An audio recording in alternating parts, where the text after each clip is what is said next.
Okay. All right. Today we're joined by a well-known person in Major League Baseball who just happens to be my dad, former Baltimore Orioles and Atlanta Braves GM Frank Wren, 30 plus years in the Major League front office as an executive and decision maker. Also some years scouting, was the international scouting director for Latin American scouting director for the Montreal Expos, played in the minor leagues, coached in the minor leagues. So, Dad, if you want to give a little bit of just kind of your background. I know I gave some kind of the high notes, but your background and how you got into professional baseball and made it from, a player in the minor leagues to all the way to running a Major League Baseball team. Well, it's interesting that being a Major League general manager or even working in the front office was never a dream of mine because I didn't think it was very realistic. I got drafted out of high school by the New York Yankees, did not sign. And then I signed my next year after 1 year junior college in Florida at St. Petersburg Junior College. Signed with Montreal. And I played 5 years, and the fourth year, it was discovered I had a brain tumor.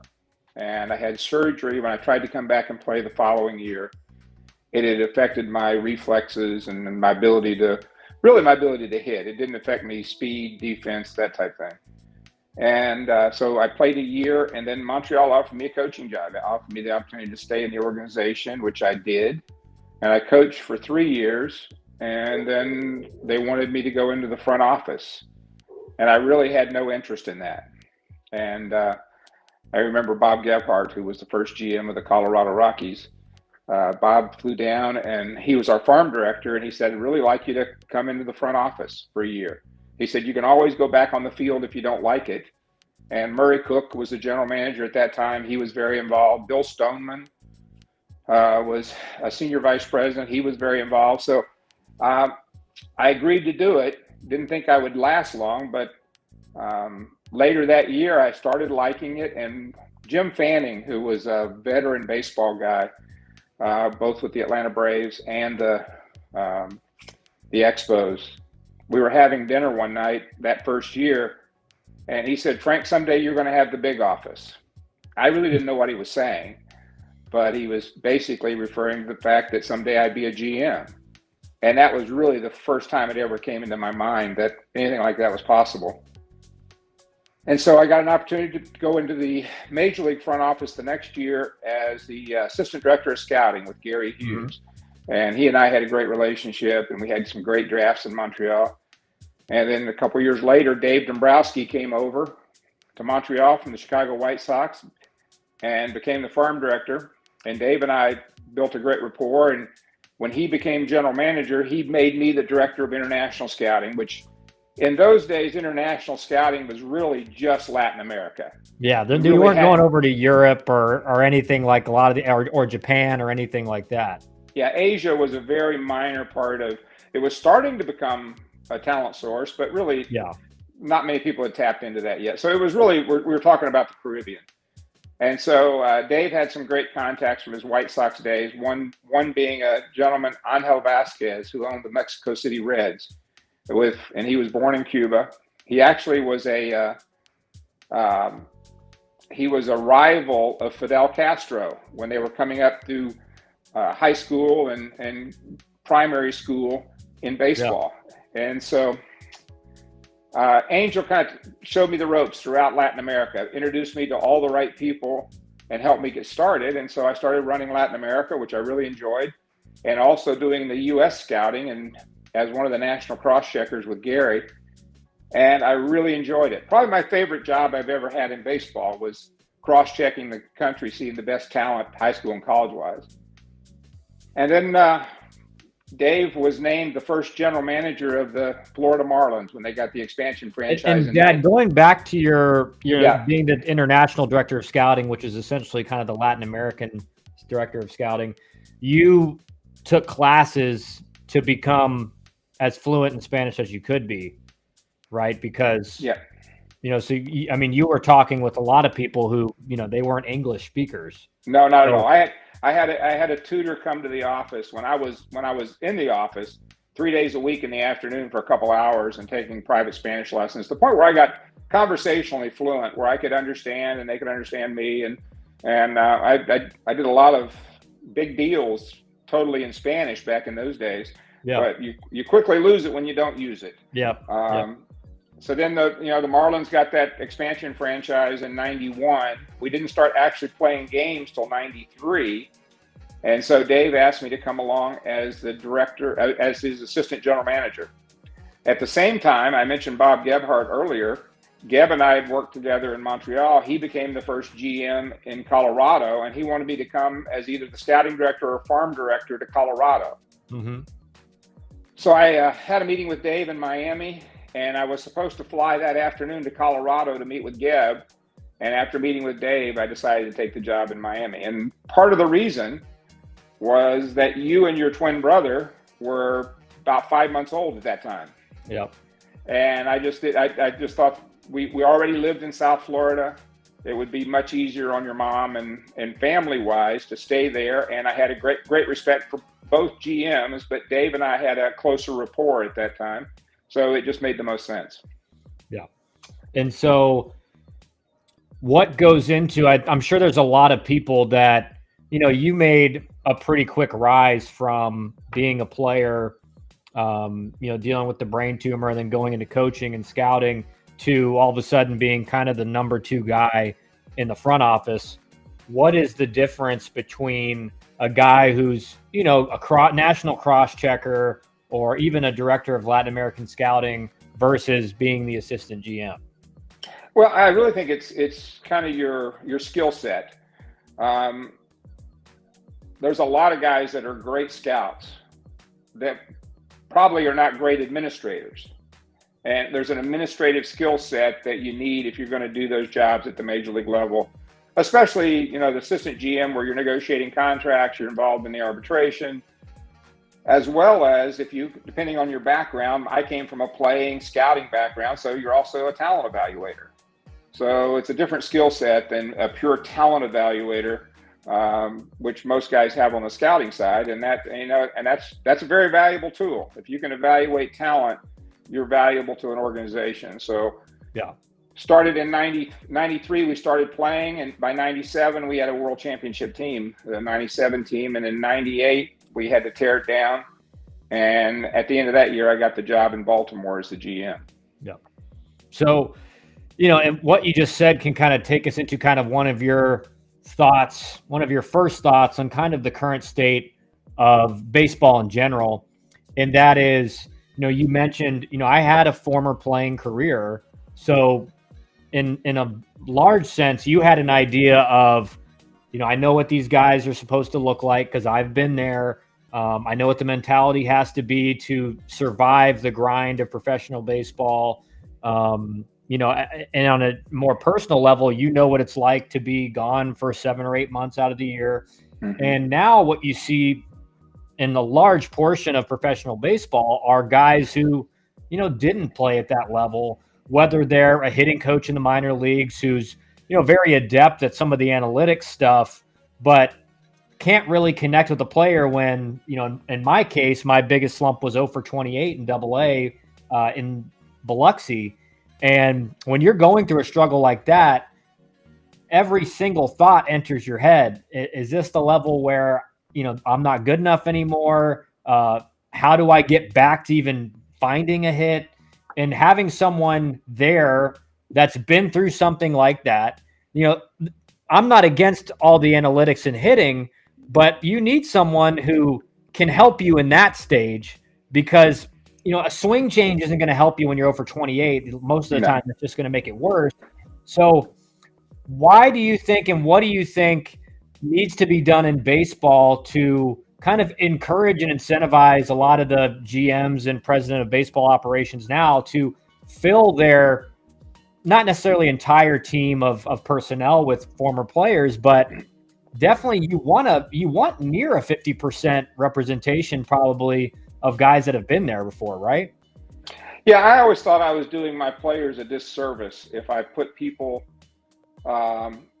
in their areas that didn't have the expertise to help them be the best player they possibly could be. And when I say that, I think there's a certain empathy when you see one of your players struggling to know how tough it is to hit a slider. Yeah. You know, how tough it is to hit that really good changeup. You've been there, you've done that, and in most cases, you failed at it. And I think I think when you have someone instructing or teaching that hasn't been in that position to understand really how hard it is to hit at the professional level and major league level. I never hit at the major league level. I knew how hard it was to hit at the minor league level against elite pitching in the minor leagues, guys that went on to have really good big league careers. Then I think that you're missing something. Like I said, I was very sensitive to, I didn't want to put somebody in front of our players that they couldn't relate to and they didn't trust their careers with. Yeah, and in a sense, especially when, and we'll get into you becoming eventually what happened in Baltimore and then you going to the Atlanta Braves. But in a sense, especially when you're the one making those decisions on who do I want being the hitting coordinator over the entire minor leagues, and this philosophy is going to be the thing that determines if our hitters maximize their potential or not. Because an example for me in my career with the Milwaukee Brewers, Jeremy Reed, I thought was a really good hitting coordinator. He went to become the Los Angeles Angels hitting coach for a long time. But after that, we had kind of a steady stream of guys, and we never really knew what the philosophy was. I talked about on an earlier show, we were basically told you're graded by this formula that we weren't told how it worked. So, a guy would come in and say, oh, this was the best hitter of the week. And it never really correlated with who had the best statistical week. And so I think that created a lot of confusion amongst even guys at the AAA level, because it's like, am I getting evaluated based off going 3 for 5 with a double and 3 RBIs? Or is that a bad day when it comes to that? Well, I'll give you an example. I think, and Moneyball wasn't the catalyst, but it was kind of the first time it reared its head. When the movie came out and people started seeing behind the curtain of what some of the teams were doing. And I think as we got more and more people involved at the administrative level in the major leagues, they were trying to figure out how to make grading players more objective rather than subjective. And it's impossible. I mean, there are some objective measures, obviously, but it's still mostly subjective. And the reason that was a problem were most of the guys coming into the game didn't have the background to have a subjective judgment on players. They needed to have something in black and white on paper telling them if this player was good or not. And I think that's kind of where the game has gone, which goes back to that formula you're mentioning. That was just a way objectively for them to rank players rather than having good evaluators with a history of understanding what it takes to be a player. I remember when I first started scouting, and I was around some of the greats, the George Digby's with the Boston Red Sox in Florida, George Zuraw with the Reds, signed a lot of great major league players. When you heard these guys talk, Bo Osborne, who was the Southeastern regional scout for the Major League Scouting Bureau, guys like that, when you heard them talk about players, they had a frame of reference to a lot of players in the past. They would say, this guy's swing is like Wade Boggs, or this guy's swing is like Don Mattingly. And this guy, his arm action is like Don Drysdale. Historically great players. And so that was their frame of reference, how they compared them. We don't have that anymore. Yeah. We have very few guys that have that kind of frame of reference to help stack players up and put them in the right order. And I think that's a lot of what's missing in the game. Yeah. And, I know from experience from, doing the ACC broadcast for Georgia Tech and some few other schools, I generally, usually before the game, obviously I'll talk with coaches on the field during BP, but then I'll go up and talk with the scouts. And like you mentioned, I mean, Kevin Burrell, both of our friends, he's been doing it a long time and has signed a lot of really good players. But you see some of these scouts that, they never played the game. They're like 27 years old, 26 years old. And you're thinking, well, what frame of reference and what history of evaluation and seeing players do they have over some of these guys that are losing jobs, that have been doing it for decades? And what it seems to be is, a purely analytics GM will say, well, this guy, he's not going to push back when I say something that I think, or he's going to just be the yes man that goes with whoever we want to draft. And I'll give you an example. And I'll include out some names just because I heard this recently, but I did hear a story about a scout in an organization in the South and we're not talking about the Atlanta Braves, but just the southern hemisphere of the country, where they put a number on a player and told basically the higher ups in the scouting department that they'll sign for this, and it wasn't even close. And so they drafted a kid based off of thinking this number is what he's signable for. And then, the number ended up being way higher. And that's just the kind of stuff where obviously the due diligence wasn't done to figure out the kind of number that was there. But then also you have scouts that are turning in players that shouldn't be anywhere close to the first round or second round as first rounders and second rounders. And so, is that because there's just a bunch of guys now in scouting? Not all of them. There's still some good ones out there, but there's a lot in scouting now that just have really no idea what they're looking at when they go to a game. Well, I think that's part of it. I've always thought signability is one of the toughest things scouts do. And the reason, it's kind of twofold. As players go higher on draft lists, they're getting more and more calls from more organizations. And as they get those calls, they're sensing that their draft status is rising. It may not be. It may be right where the guy might be a fifth rounder, but he's a fifth rounder for everybody. Yep. But everybody's calling to find out what his fifth round number is. And so it may not be that he's rising in stock. And so a lot of time that signability number will go. I think the great scouts, I remember when I was in high school, George Zurall would stop and have coffee with my dad when I was a sophomore and junior in high school, because he wanted to know the family. He wanted to know everything about us. So when it came time for the draft, he would be able to get the right number. He would know exactly where we stood. And I don't know that those relationships are built like they used to be. It's more just checking in and texting and checking in and, okay, what's your number?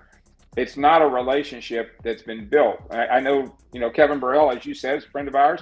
I know Kevin does that. Kevin goes into the home and visits with the family and visits, but I'm not sure everybody does. Yeah. Yeah. And, Kevin's been doing it a very long time. So it makes sense that he would be one of those guys that continues to do it. But let's jump to kind of the next stage of your career. So obviously you become the GM of Baltimore, and what goes on there? Well, I mean, I think it was I followed Pat Gillen, who's a Hall of Fame general manager. And Pat told me before I took the job, he said, Frank, you need to take this job because it's your time to get an opportunity to be a general manager, but don't think you're going to stay here very long. Because he said, this is a very difficult place. And I lasted a year. And Peter Angelos, who just passed away a few months ago, he and I were like oil and water. Yeah. And it was very difficult. And you were pretty small, but I remember the day I got fired, I called your mom and I said, we're going to have a party tonight because I got fired. I'm out of here. Yeah. And you were happy about it, right? Oh, I was very happy about it because it was a miserable year. And I'm literally driving home from Camden Yards back to our home that afternoon, and I get a call from John Schuerholz and Stan Kasten with the Braves saying, when can you come to Atlanta? We want to talk to you about a job here. I mean, I hadn't been fired an hour. Yeah. And so a couple of days later, I flew to Atlanta and met with them, and here we are. We've lived here now for 25 years. Yeah. And it's kind of a sign of people around the league probably knew that wasn't your typical firing. Like, oh, performance hadn't been great. Obviously, it'd only been a year, which nowadays GMs sign like a 6-year deal, and the first 4 years they get to rebuild and lose, 100 games a season. So it's a little bit easier now. But so I remember that because I remember we had been in Baltimore that long, outside of Baltimore living, and all of a sudden we're moving again to Atlanta. And so what was that like? Getting into it was like a breath of fresh air coming to Atlanta, because you had two veteran baseball people in John and Stan who knew how to run an organization. You had an unbelievable manager in Bobby Cox and a great team. Yeah. So I mean, there was, and I always thought Atlanta was one of those places I would love to live in the South. So it was really a dream come true, and we came here, and it really was a great experience. And 7 years into it, I became general manager when John became president, and we had a good 7-year run. Made the playoffs 3 of the last 4 years, and it was a good experience. But I could also see the game changing. Yeah. And as the game was changing, there were just more and more issues, and finally caught up with us. Yeah, and so. One of the things I think a lot of people don't understand is what a GM does, but the idea of kind of managing the roster and how to build a roster, right, and the things that you have to have in a roster that you think to have a chance at winning a World Series. So could you take us through kind of what your strategy was and thoughts were when building a roster? What were the things you needed? And what were kind of the complementary pieces where if we had one of these, it'd be nice, but we don't necessarily need it? Well, I grew up in the Montreal organization, which was speed and defense, and get as much pitching as you possibly can have. But speed and defense. When I got to Atlanta, I had a little bit of a different feel, because they were predicated on pitching and had great pitching. Obviously, 3 Hall of Famers in Smoltz, Maddox, and Glavine. And then a lot of other good supporting cast guys over the years, where there was just guys that Steve Avery's, that was a fantastic young pitcher. But what I realized, if you could pitch, you could win. So if you had good pitching, it really didn't matter what your offense was all about. If you could really pitch, you had a chance to win. If you had good pitching, and then you could add the offense, you had a chance to win a championship. Yeah. And then I think what my teams were known for was having a great bullpen. We had the best bullpen in baseball for a number of years, with Kimbrell in the back end and Venters and O'Flaherty.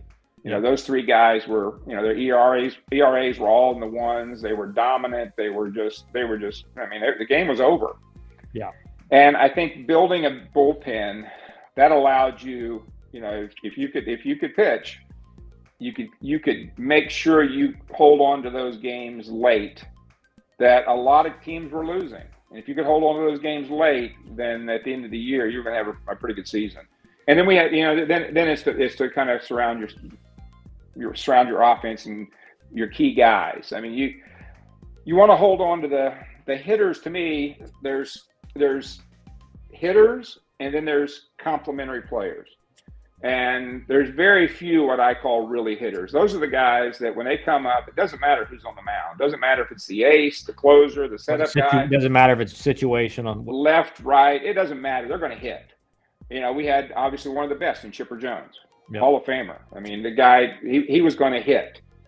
A guy that was really unheralded, but always, when I was on the other side, was Javi Lopez. Yep. Javi Lopez got big hit after big hit. Then in the later generation, that guy was Freddie Freeman. Yep.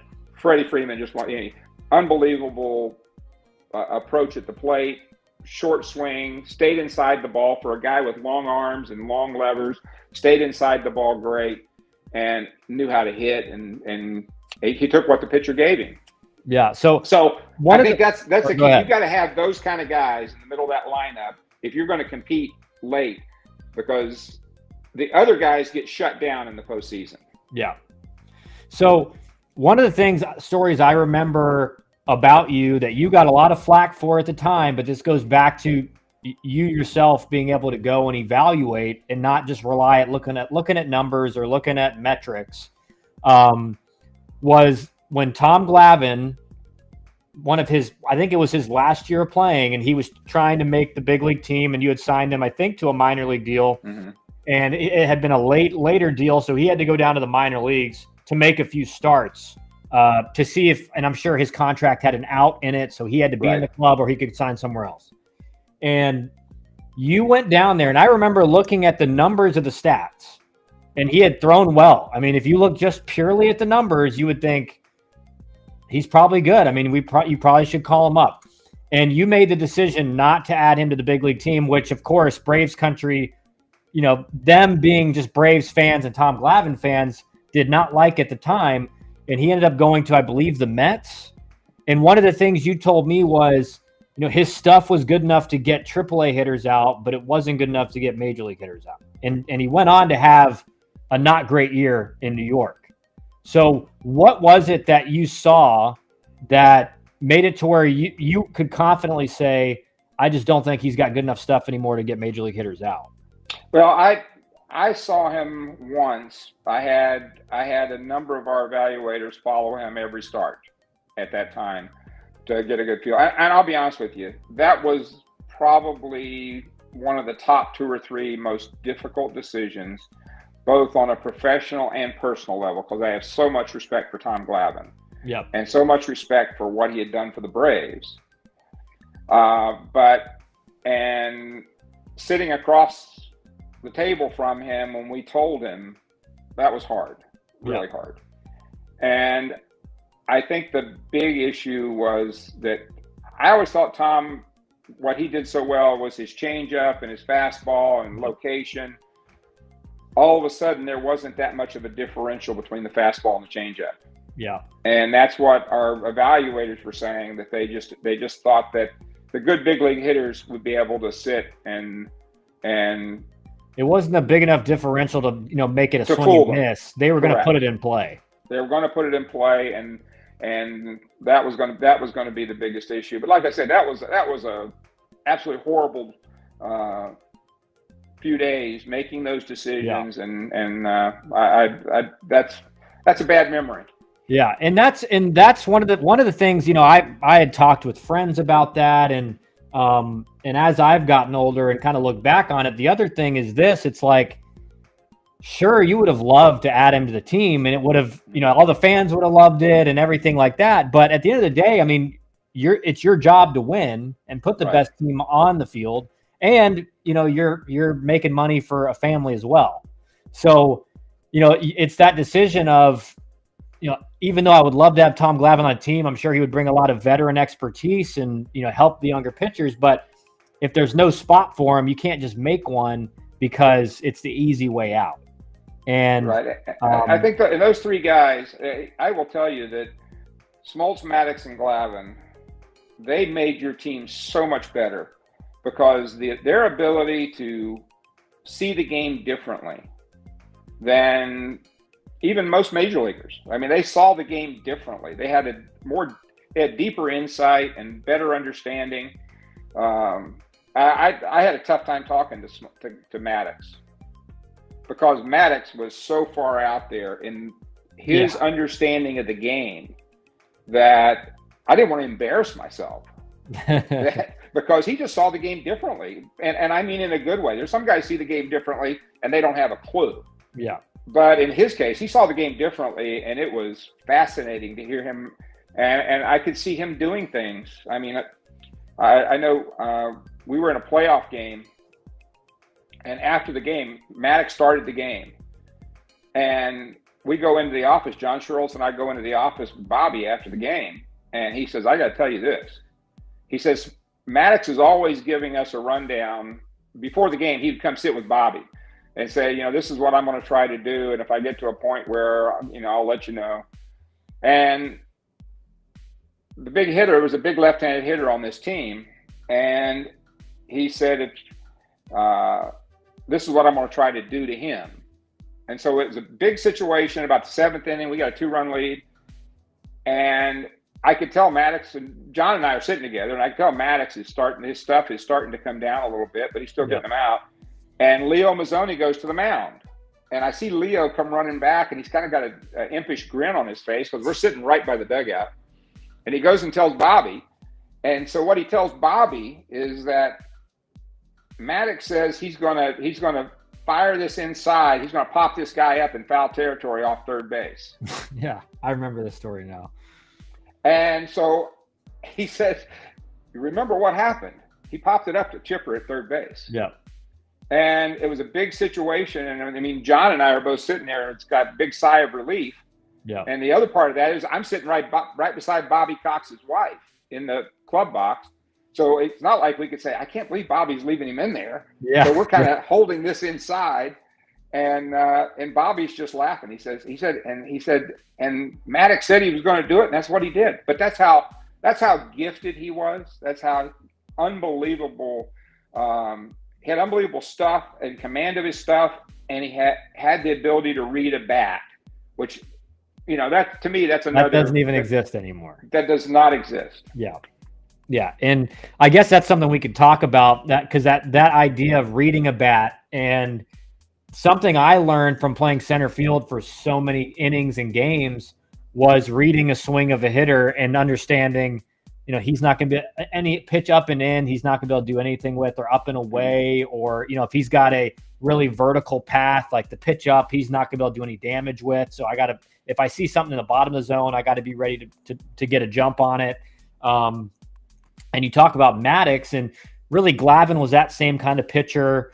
Smoltz was a little bit more of a power pitcher, but I mean, really anybody that pitches that long in the big leagues, at least at that day and age, like they had to be able to read swings, because you got scouting reports, but you weren't getting these, which is what most players do and pitchers do is, all right, well, he's got a high chase rate on sliders, and, so they're really just pitching the percentages, where back then you had to look at a swing and you had to figure out, okay, where's the hole and where do I need to really go after this guy? You don't think that's something that really goes on anymore? Well, I just think if you're paying attention, and maybe that's the issue, is are players really paying attention? Because if you're paying attention, even as a scout, or if I'm an executive sitting up in my box, it doesn't take long for me to watch a player and know where he's vulnerable. Yeah. And where we can get him out. And when you see pitchers continue to make mistakes in a guy's strength, and I don't care about hot zones and all that, yeah, that helps. And and there are going to be some players that they're very visual, so they need to see that hot zone, and and then there's other guys that are very analytical, and they like to see the percentages of swing and all those kinds of things. But then there's other guys that just watch the game. Yeah. And if you watch the game and you see he can't get to this pitch here, okay, I'm going to keep going there until he proves to me he can hit it. Or I keep seeing him swing through the ball away, or I keep seeing him swing at the ball in the dirt. I'm going to keep going there until he shows me he can hit it. And I think that's a part of the game that is missing. Yeah, and I think I talk about that a lot on some of the videos we do, about just players watching the game. As a hitter, you watch the game, you'll have a very good idea of what that pitcher's trying to do, especially at the high school and college levels. I mean, at the big league levels, obviously they're still going to be mixing stuff up and not going to pitch everyone the same. But in college and in high school, if you just watch the guys, I would always watch the left-handed hitters. I was, as you know, I was always a leadoff hitter. So I had to be the guy that people paid attention. And, all right, how did they just pitch Kyle? Mm-hmm. And then when I was, in the dugout, I would watch how other left-handed hitters were pitched. Now, not necessarily a big power guy, because that wasn't me, and I wasn't going to be pitched like that. But if there were other left-handed hitters in our lineup who were similar type player to me, I would watch. Is he getting a first pitch fastball? 1-1, is it a slider? What's the first pitch he goes to if he's like way ahead, 0-2, 1-2? Mm-hmm. And I do agree with you where I think that's kind of a lost thing in today's game. Because if you watch a lot of the college games, and even the major league games, guys are kind of just hanging out and talking during the game, which is fine, but you need to be paying attention and everything like that. So I think really, go ahead. Yeah, I'll tell you an interesting story. and about players watching the game at a different level. We're in San Francisco for the workout day prior to the postseason. I want to say in 2010 maybe, and in the Reds and Phillies are playing their first game of their series in the playoffs, and Doc Holliday throws a no-hitter. And so Chipper, that was the year Chipper torn his ACL, and so he was out for the postseason. And he was in the clubhouse. And so we're out the batting practice and doing the media stuff, and we could see on the big board that all of a sudden Holliday's got a no-hitter going. So our workout's over. Now we go in. It's about the 7th inning. And Chipper's sitting on the couch watching, and he's zeroed in watching this game. And I come in and sit down beside him. We're talking, and he is calling every pitch that Doc's going to throw to every hitter. He said he's going to bust him in right here with a two-seamer. There he goes. Okay, this is going to be the change-up away. There he goes. He called the rest of the game, and I don't know that he missed a pitch. I looked at him. I said, well, you've been cheating all these years because you knew what these guys were throwing. Yeah. But, I mean, it was because he studied it. He understood what was happening every at-bat, and he could watch Doc throw that no-hitter. And the last 3 innings, I don't think he missed a pitch that he was going to throw those hitters when he finished it out. Yeah, and that just goes to, obviously, he had been in the major leagues for a long time at that point. So he was really not only a student of the game, but he was drawing on all the experience in previous postseasons where he knew what a pitcher like Doc Holliday was going to do in every situation. If it, runners on second and third and one out, how he was going to pitch the guy. Nobody on base, how he was going to go after him. Ahead in the count with a runner on first. He had so much information built up over the years that, it's almost like it really wasn't even guessing. And, he wasn't looking through a book either. Yeah. And so, and I think that's a good segue into kind of one of our first videos that I want to get your take on, because, and it just goes to kind of how the game has changed and what are the different things that are happening right now that either good or bad, what's affecting the game right now. Manager told me this in the last couple. So we'll restart this and just let it play, and then we'll let me know kind of what you think. One of your former players, Mark DeRosa. A major league manager told me this in the last couple weeks. It is harder to hit now than ever before. I believe that. There's a reason. D-Row disagrees. I'm going to fight you on that, JP. Tell me why. I watch so many games. Listen, I get it. The velocity and the spin rates and all that stuff's exploding, but these guys ain't looking to locate anything. You can sit middle heater, and you're going to get it at some point. I got it. The stuff's obnoxious, but these guys are trained to hit high velocity. So I'll fight you on that one. So I agree with D-Row. Dad, what do you think of what D-Row said? Well, I think the last few years when I was working for Boston and I was seeing all the National League teams, I think we were in a transition period where we were going from pitching to throwing. Yeah. And so now we have throwers. We don't have pitchers. We have very few pitchers. And the guys that can pitch, they're getting these huge contracts. Yeah. But we've got a vast field of throwers. And I think he's exactly right. I think it's what the game's all about. So Jordan asks, how pivotal is it to have a player like Chipper Jones in your club for newcomers like Freeman? Oh, I think obviously they were very close coming up, and I think he really helped Freddie develop his approach. And Freddie came with a really good swing. I mean, throughout his minor league career, I saw him throughout his minor league career, and we knew he was going to be a premium hitter.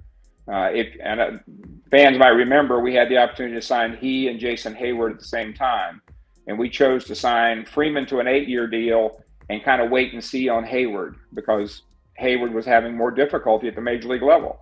Yeah. And Freeman, we had no doubts that he was going to be a great player. So we signed that 8-year deal, which expired a year or two ago, and he ended up going to the Dodgers. But he was, Chipper was a big influence on him and continued to be. Even after Chipper retired, he continued to be a great influence on Freddie. Yeah, and another story that that makes me think about was there was a lot of, maybe not a lot, but there was a few of the kind of ESPN baseball guys or MLB.com baseball guys like a Keith Law maybe, who always said they didn't think Freddie Freeman was gonna hit enough power, hit for enough power to be a major league first baseman. And your response was always what? Well, I remember one of those guys coming up to me. I want to say we were in St. Louis, and came up to me on the field and said, is Freddie, Freddie's, he's a good player, but he's never going to be a great player because he doesn't have any power. I said, have you ever watched him take batting practice? Yeah. Have you ever seen how far this guy hits the ball? Yeah. I think he's got his priorities straight. And the problem with most young hitters is they try to get the power in front of the hitting. You've got to become a hitter first, and then the power will come. And Freddie had his priorities straight, where he wanted to be a big league hitter, and he knew that he had the strength and the swing that would allow his power to show in the future. And I just think that's that's where some of these guys, they love to write this stuff, but they don't have a clue. The good baseball guys, you want a guy to develop as a hitter.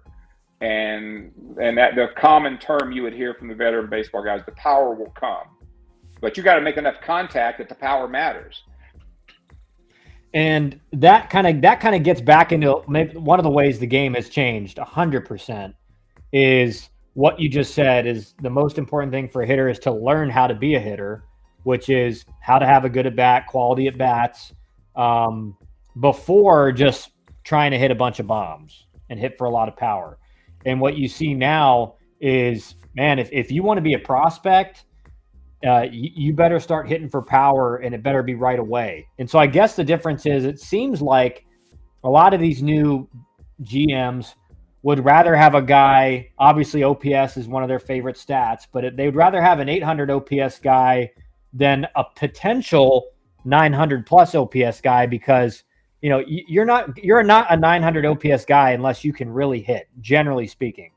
And so it almost seems like some of these GMs are kind of hamstringing their organizations, because all these kids feel like there's this very quick emphasis on, well, we got to see a hit for power, or you're not getting promoted, and you're not going to be a prospect, and you're not going to get the invite to Major League camp. Is that what you see going on? I think it started with the advice that strikeouts don't matter.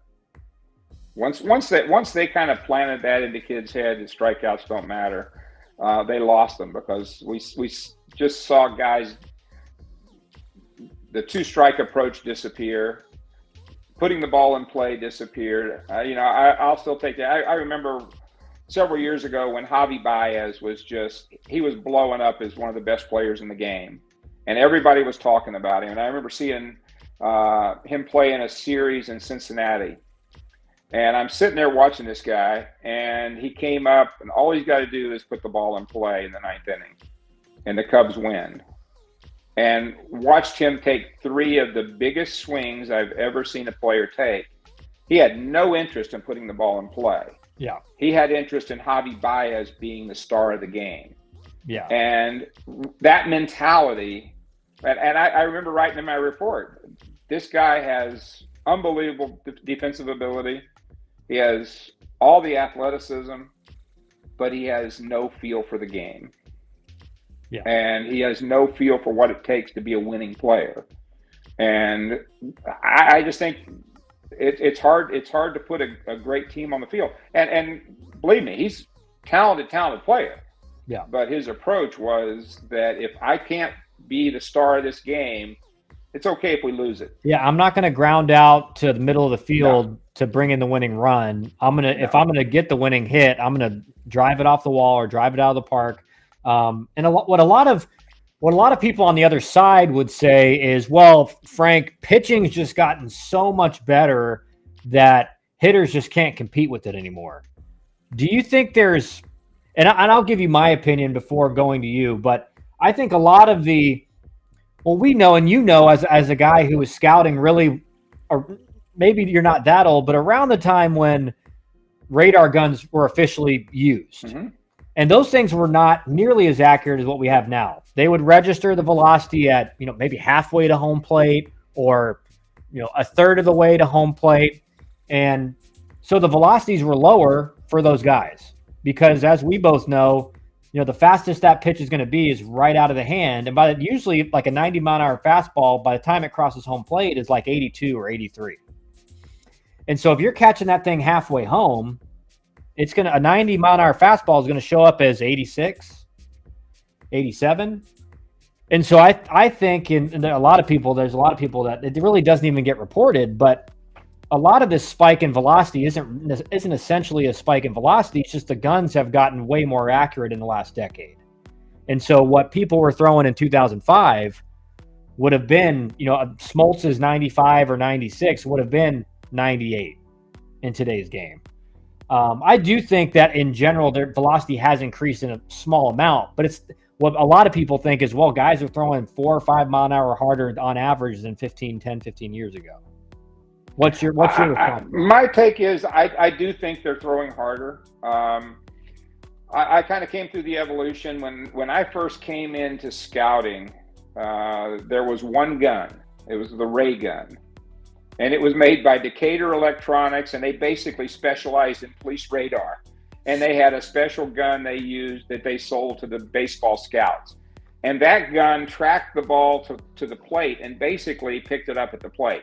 And so we knew guys were throwing 5 to 7 miles an hour harder. Then the Jugs gun came out, and the Jugs gun was just the opposite. It picked the gun up at release point, and it picked it up at the release point. But if you aimed it too low, you might get it at the plate. So you had to be careful where you were aiming. And so that was kind of that process. Then all of a sudden now we go to all these electronic systems that track it with the triangulation, and we're much more accurate, and we have a higher velocity. I do think there's been such an emphasis on velocity and all the different things that add to throwing hard that, they would rather throw hard for 4 innings than pitch for 7. And the emphasis is on throw as hard as you can, as long as you can, and we'll get you out of there, because we definitely don't want you to face the third time through. And so that's, that became a whole different game than we were used to. We wanted to try to get as close to 900 innings out of our 5 starters as we possibly could if we knew we were going to have a good team. We wanted 900 innings out of our 5 starters. Then we knew we had a really good team. And, now you might get 700 innings out of your starters now. Yeah, and that's something I remember you saying was really the goal for a pitching staff is for your bullpen to not be totally just taxed the first half of the season. If you can keep your bullpen arms fresh for the second half, you're going to be in good shape as far as making it into the playoffs. And now it's you see the total reverse of that is that, like you mentioned, the average starter probably goes max 4 or 5 innings now. And so the bullpen's got to cover over half the game. And no wonder you're seeing so many more arm injuries. I don't know how much you're keeping up with it, but I mean, the last 3 years, it's been a record-setting amount of arm injuries. And I think it was even through the first month of the season, it was something like 50 guys had gone down with arm injuries. And that had already broken the record from the previous year. And so part of that is this total emphasis on 100% all out. But the other aspect is bullpen arms are blowing out because they're throwing way more innings than ever before. Well, they're not throwing more innings than ever before, because back, if you look in the 60s and 70s, the closers threw 3-4 innings a game. Yeah. I mean, it was a whole different, it was a different era, a different thought process.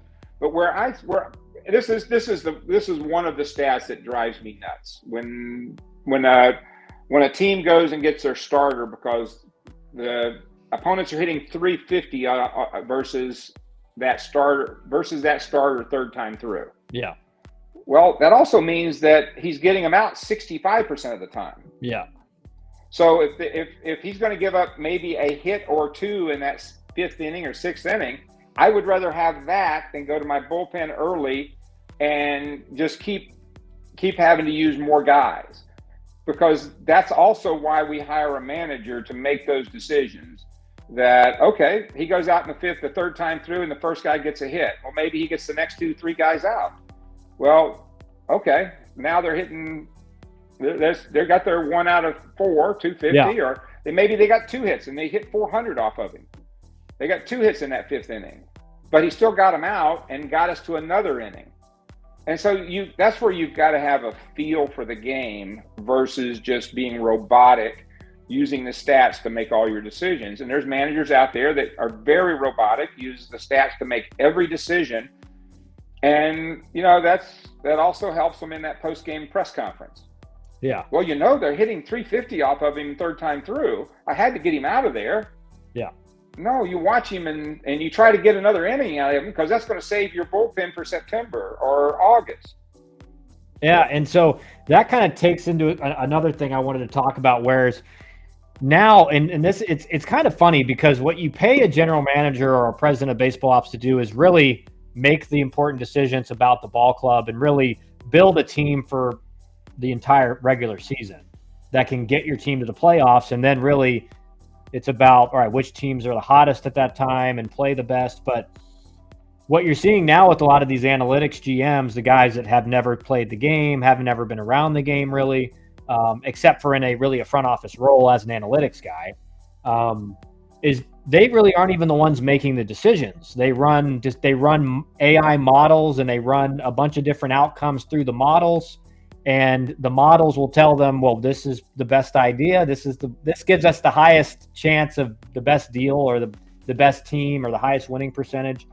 And so why are owners paying a general manager when they could just have a team of 3 or 4 analytics guys run all these things through the models and tell them what the best decision is? And it kind of takes us into this video real quick about from the Florida or the Miami Marlins GM.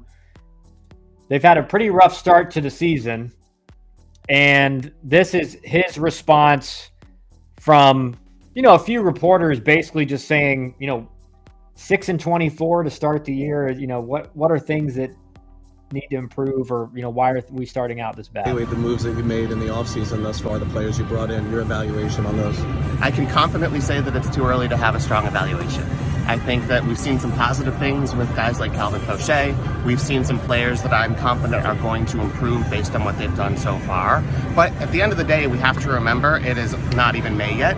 And the worst thing that you can do is evaluate players too soon and come to the wrong conclusion. Do you feel that the catching position will need an upgrade at some point? It's bottom barrel in Major League Baseball right now. I think it's very fair to say that our catchers have struggled. I think both of these guys have track records to suggest that they're going to bounce back. Both of these guys have a lot of talent, especially defensively, especially with our pitching staff, a lot of the things that don't show up in their statistics. I'm also very confident that their offensive performance. So, you being someone who's had that job before, had to make decisions like that, when he says the word evaluating, what do you think he means?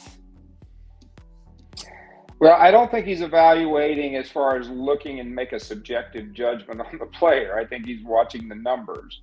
I don't know that, I don't know anything about him. I think that's one of the big differences. There's a number of the general managers now. Their name general manager, I never heard their name before until their press conference. Yeah. I mean, I literally never heard of them until they were named general manager. And the reason being, there was a period of time where there was an apprenticeship, that you were a farm director or a scouting director for a long time, where you understood the game and you understood what it takes to build a winning team and a championship team. Farm director was the primary learning ground for that, because you were putting together minor league teams. And so you understood what it took to put teams together. So I think that was a big part of it as you went forward. And now we've got guys that have never built a team. They've never really had people work with them. Work for them. And all of a sudden they're running an organization. I do agree with one of the points he made, which is I always thought May 15th was like my first time where I really I mean, you're making observations and you're getting an understanding, but it was May 15th before I really had a good idea of what kind of team we had. Yeah. So one question, Dominic Labruto, hope I'm saying that right. Thoughts on injuries / when to bring things up, understanding the risk of taking time on the IL nowadays. So I've not the most clearly worded question, but I think the thought is, when to bring things up, understanding the risk of taking time on the IL nowadays. So I guess if something's bothering you or something's bothering a pitcher or a hitter, and the idea of, do I want to risk bringing it up? Because as you know, Dad, now a lot of these training staffs, if you say one thing, something's bothering me, you're going on the IL for a week or 2 weeks. So what do you think, how do you identify whether, and I think this is what I always say is there's a difference between being sore and hurt. And yeah, I mean, historically, and players would tell you, the last day they were 100% was the day they reported to spring training. Yeah, 100%. And so there's always something. I mean, when you play as much as these guys play, and you play day in and day out, it's just a different game than the other sports because they play every single day. You got something nagging. There's so few games that you don't have something that you're dealing with. And knowing the difference between being sore or hurt or a true injury. And that's where you got to trust your training staff, and you got to trust, we had great trainers, Jeff Porter and his guys. And then we had great team doctors that understood, and they were never going to put a player in a position to risk serious injury, but they were there to help players stay on the field. Yeah. And that's a key thing. I mean, if they weren't there to help the Tom Glavins and the John Smoltzes and the Greg Maddoxes and Chipper Jones, they helped them stay on the field. Yeah. By treating them and doing whatever they needed to help them go out and compete. And so, I don't know that happens as much now. Yeah. So Dominic clears it up a little bit. He said more so from a perspective of a not top round draft pick. So essentially, I think what he's saying is your first round picks, like they're going to, your training staff's going to baby. It's totally fine if you go down with an injury. You're still going to have a lot of opportunity and chances. But if you're not one of those guys and you feel like, man, I may be hurt, but I don't want to go on the DL or the IL now, and all of a sudden I get released in the offseason. Yeah, so, I think that's a fine line. And I remember when I was in AA, first play of the game, Willie McGee, who ended up being a great big league player, hit a ball in the gap in right center, and I went over I was playing center field to dove for it. The right fielder and I collided. He slid into and sliced my knee open just below the kneecap, and I had 10 stitches. I played the next night in Orlando. Yeah, because I wasn't good enough to go on the disabled list or take a chance because I was starting to play a little bit, and so I wasn't good enough to take time off. Yeah. I wasn't good enough to say, I can't go. So I think you got to have a feel for that. If it's going pretty good, and I will also say that this is baseball, especially. It's a game of confidence and rhythm and seeing the ball and all those things. And when it's going good, you don't want to break that up. Yeah, and I think what that decision for me was always, like you said, my hamstrings were sore every day I played, and I knew that. I was, kind of that fringe prospect player that, I had to play and have great years to have a chance. Mm-hmm. And so, if I was sore, I was not ever going to take a day off or, ask for a day off or ask for, something to be done. I got treatment done, like you said, to keep me on the field. Right. But there's definitely times where, and this is what I think of as hurt, is that's something that happens in a split second and it. I spent virtually no time on the DL. I guess it's the IL now, until really 2018. So the vast majority of my career. And then I strained my groin, and that was like I was running after a ball in the gap and I just went down. There wasn't a question of if I was hurt or not. I could not have played through it. I tried the next day. I couldn't even I could run. The thing that was interesting is I could walk and run in a straight line, but as soon as I had to change directions or push off, there was no chance.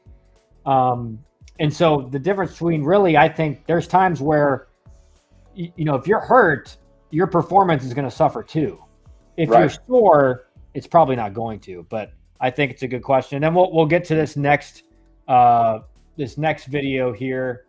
And this is a play that happened a few nights ago that made a lot of rounds on social media. And I want Dad, we'll watch this video, but imagine you were the GM of the Reds, and you're about to secure a victory. The tying run's on deck, and your star young shortstop makes this play. By the way, 2 outs in the 9th inning. So routine ground ball, he makes the play, they're out of the game. If he doesn't get the out, the tying run's now at the plate. As the pitch is rolled to short, up with it De La Cruz, and the throw is high and sails off the glove of Candelario and goes out of play. He uncorked that throw from shortstop. Candelario just didn't have time to react to it. It was thrown so hard from such a short. So I saw a lot of people that said, oh, why didn't the first baseman catch it? And again, these are people that have never played at a high level, because Candelario, I played against Candelario. He's a very good third baseman, so he's going to be plenty fine at first base. And he's not expecting his shortstop on a routine ground ball to shuffle, and unleash, I think it was 106-mile-an-hour throw across the infield. And so he's getting ready for just kind of that easy big league shortstop, catch it, get rid of it, quick throw. And all of a sudden he sees this rise ball at 106 going over top his glove. So what would be your thoughts, knowing the game should be over with a win, and now, a home run ties the game? Well, what it tells me is fundamentally the shortstop did everything wrong. Yeah. Because the game's on the line. Once he had to go to his right at all and charge, he's got to make an off-balance throw. He's got to throw it from where he catches it.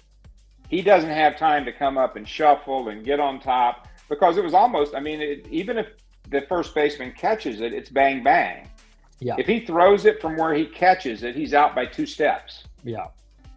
And so fundamentally, A, he didn't know the speed of the runner. B, his head couldn't have been in the game.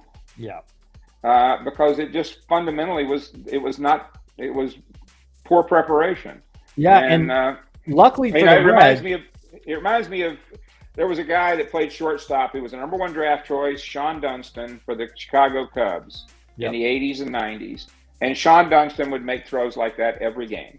He would throw it. He had the best arm in baseball, and he would throw bullets into the first base stands because he, But what you want from your shortstop is you want an out to be an out. Yeah. Plain and simple. However he does it, you want an out to be an out. Yeah, and I think it ended up being okay because the Reds ended up winning. Right. But almost, as far as for the culture of baseball and where it's headed, it would have been great if the Padres came back and tied the game and maybe ended up winning, because it would just show that, this was a routine ground ball, and for some reason, and I do think maybe it speaks to the lack of veteran presence in a lot of major league clubhouses, because, Dad, what would have happened to a young guy like De La Cruz if, a Chipper Jones or a Barry Larkin was in that clubhouse, and you almost, you took an out, like you said, that's got to be an out every time.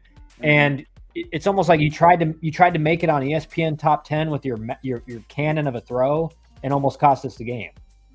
Yeah, I just think that, young players like that, they would be counseled. Obviously the Braves for the last few years have had Ron Washington. And when you'd go out for batting practice, you see Ron Washington working on fundamentals. Dansby Swanson was not a very good shortstop when he came up to the big leagues with the Braves. Yeah. And he turned him into a top flight shortstop. And Dansby's big problem when he first came to the big leagues were routine ground balls. They would hit off the heel of his glove quite often. And he worked his butt off. And to his credit, he and Ron Washington turned him into a premier shortstop and a really good player. But that's the kind of thing that, you hope is going on behind the scenes, that there's somebody that's telling him, hey, this is a situation where you got to come in and get rid of that ball. You got to throw it from where you catch it and get the out. And you got plenty of time. You give that first baseman a chance to adjust if you're a little bit off the line. When you're throwing bullets like that, you're making the play a lot tougher than it needs to be. Yeah, I think that's what people don't realize is, a 95-mile-an-hour fastball from 60 feet 6 inches, you have tenths of a second to react. Right. So it's a little bit further of a throw, but when it's at 106, you don't have that much more time to react. So the idea that the first baseman should have just known it was going to be way over his head and at 106 is a little bit ridiculous. And again, that's from people that have never played at a high level, because no first baseman is going to make the assumption that my shortstop's about to do that right there, is unleash a cannon throw from not that far away, way over my head.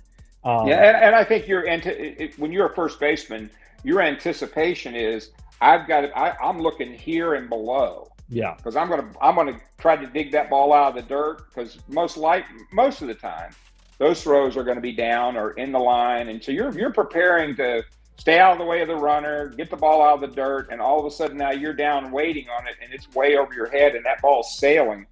That's a tough play. That's a tough play. Yeah. So I know we're getting close to the end here, but just a little bit more about where you and myself kind of think baseball is.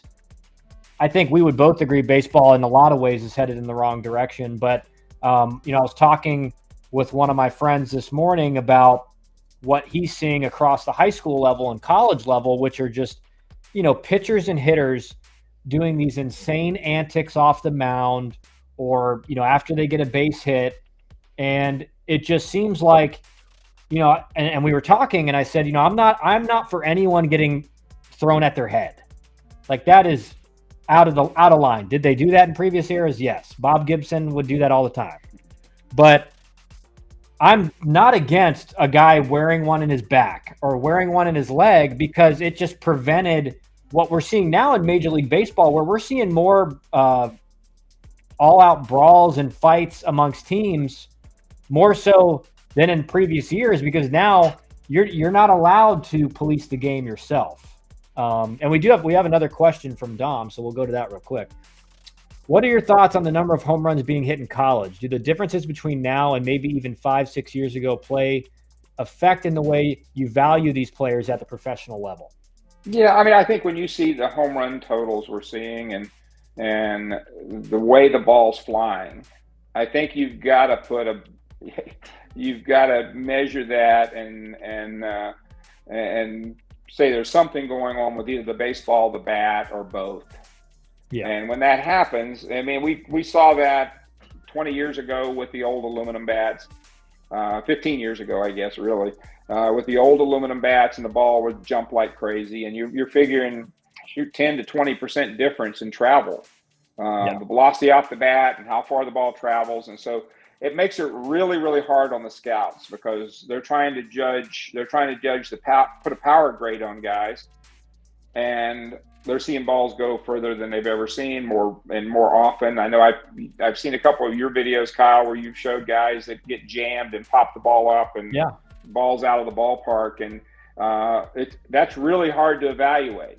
And the one thing you do know as an evaluator, when they put that wood bat in their hands, that's not a home run. Yeah.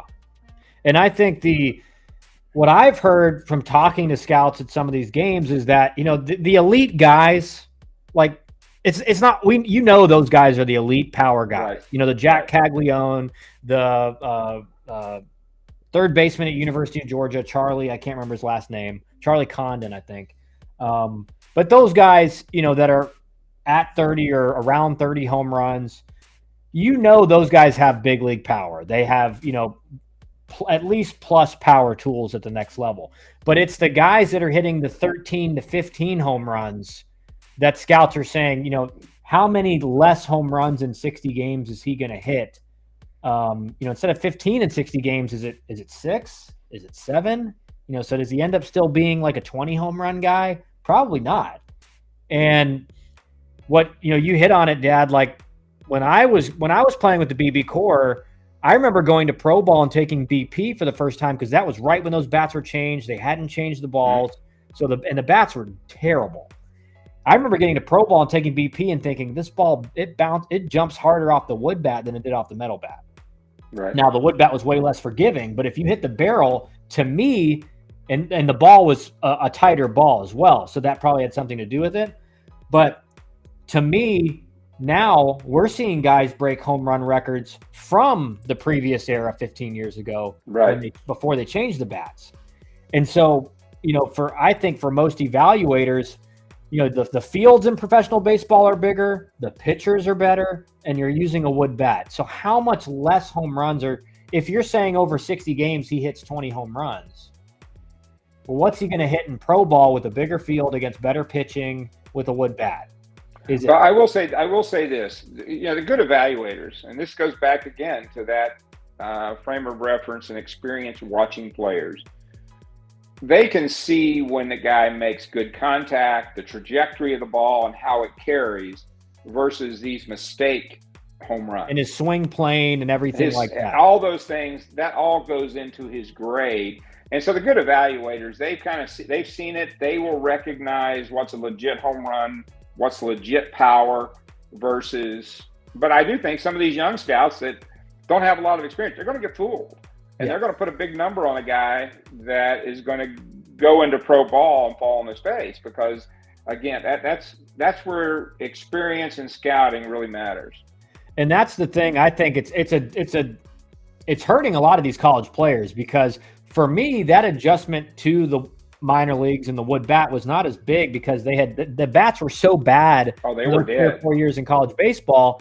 There wasn't that much of a difference, versus now they're gonna hit balls in BP and be like, that they thought were home runs. That's going to be 10 or 15 feet short of the fence. Right.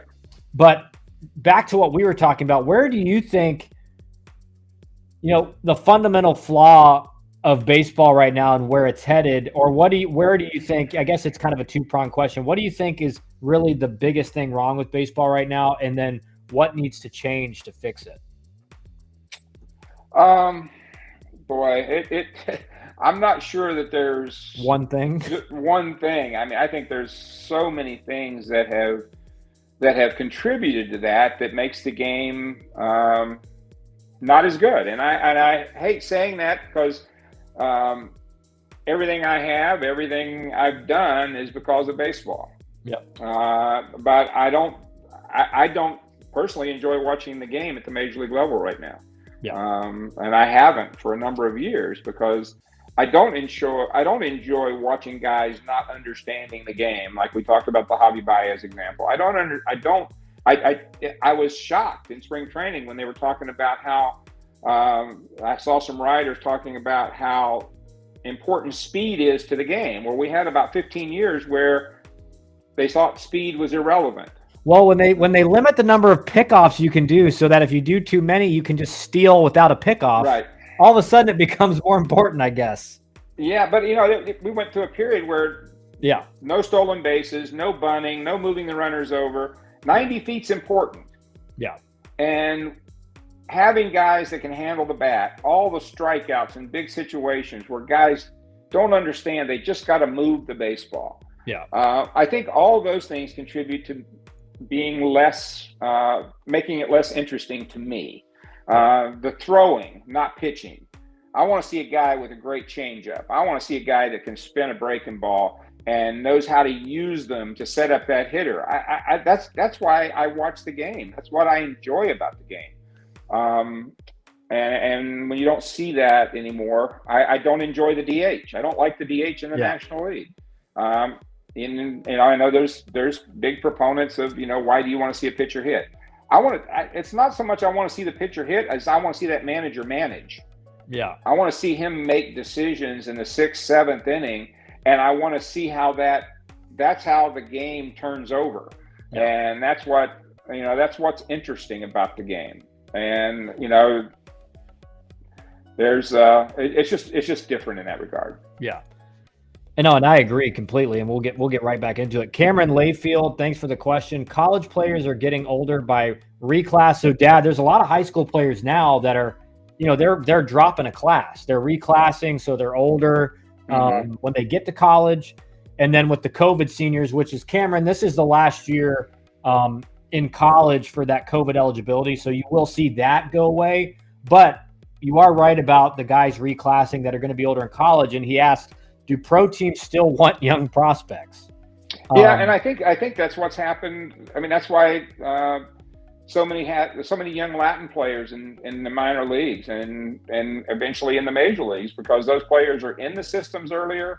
They are developed in a professional way, and hopefully you can get them to the big leagues by the time they're 21, 22. If they're going the college route, and colleges have gotten better and better, so I'm not downplaying college baseball, but when you come out of college at 21 or 22, you just know that you're coming into the minor leagues and you're going to be on a team at 22 with young Latin players that are 19 or 20.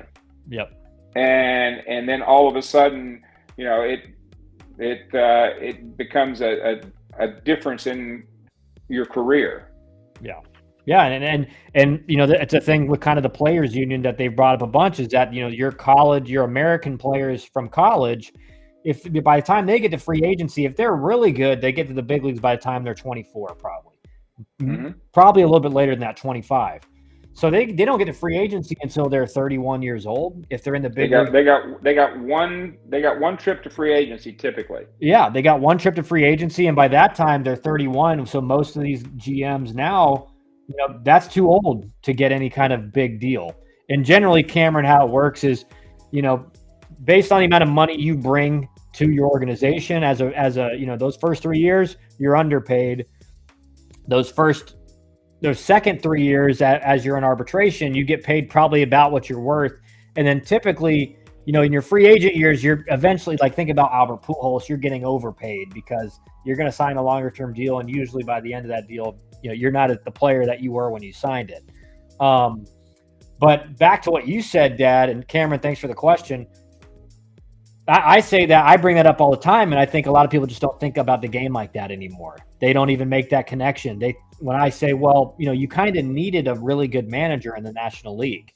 And that was something I didn't want to see happen when I was playing, because I was a National League player. I mean, I was your kind of guy that would have to be a fourth outfielder and then find his way into a starting role if you performed right. But that's kind of taken that away.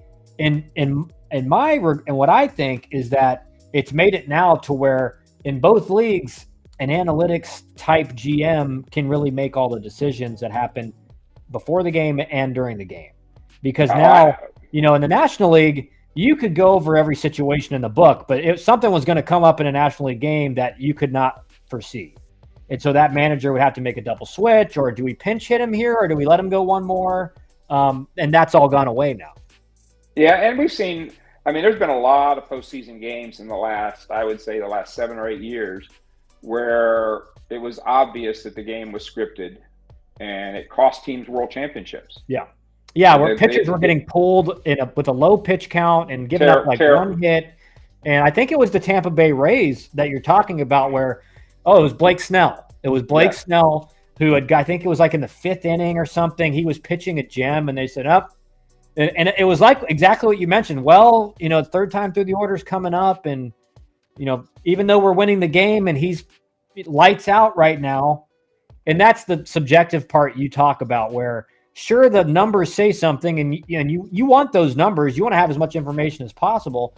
But if the guy is just not giving up any hard contact and he's lights out on the mound, maybe you can at least let him go out there for that first batter and see manage the game. The game. And another one, there was a Dodger series, I want to say in 17 or one of those years, where it cost them a world championship because they in a big situation pulled a pitcher that late in the game, same thing. It made no sense. Guy was cruising along, and they're likely going to win that game, and a reliever comes in and blows it. And So I just think you got to give managers credit. The days of the Bobby Coxes and the Tony La Russes and the Jim Lelands and the Bruce Bochy who came back, those guys were masters at managing a bullpen and making those tough decisions. Do you give that pitcher? When I first came to Atlanta, I had come from Baltimore, where we had a manager, Ray Miller, in the American League, where you didn't have to make those kind of decisions. But before that, I had Jim Leland, who was one of the great managers, Hall of Famer, and watching him manage his bullpen, and then coming to Atlanta and watching Bobby, and whether it's Maddox or Glavine or Smoltz or whoever, Millwood, all of a sudden have a little rough inning in the 4th or 5th and look like they were going to come out of the game, and Bobby would stay with them. Yeah. And I would always look over at John Scherholtz, and John, I'd say, man, this was early on when I first got to Atlanta. I said, is he going to stay with him? And John would do what Stan Kasten did with him. He would point at all the flags on the 755 club, all the pennants. He said, that's why you stick with him, because that's what Bobby has earned us. He knows what he's doing out there. He knows what he's doing. And invariably, that guy, all of a sudden now those guys pitch into the 8th inning and we win the game. Yep. And it taught me that Bobby was playing the long game. The long game was let's get these guys as deep as possible, because that's going to save our bullpen. And when we need them in October, they're going to still have something. They're going to have as good a stuff as they can have. They're going to have something left. And that part of the game is gone. And I also think that's why we've seen postseasons that are just not very interesting. And that's why you see postseasons with teams popping up kind of out of nowhere. And it's because it's really the attrition rate of your bullpens. Who knows? At this point in the year, you can build the best bullpen you want to build, but if your starters aren't giving you innings, you're going to trash that bullpen by the end of the season, and they may not have anything left for October. And you might have the best team in baseball, but can't get there. Yeah. And I think that's a good part for us to, end it. And I think, it's been a good talk, and we've had, a good amount of questions answered. And Dad, thanks for coming on and imparting all the knowledge to people watching, and we'll do it again sometime soon. Maybe we'll make it a monthly thing or something like that. It's up to you. This is your call. Well, have a good rest of your day, Dad. Thanks for joining us, and everybody watching.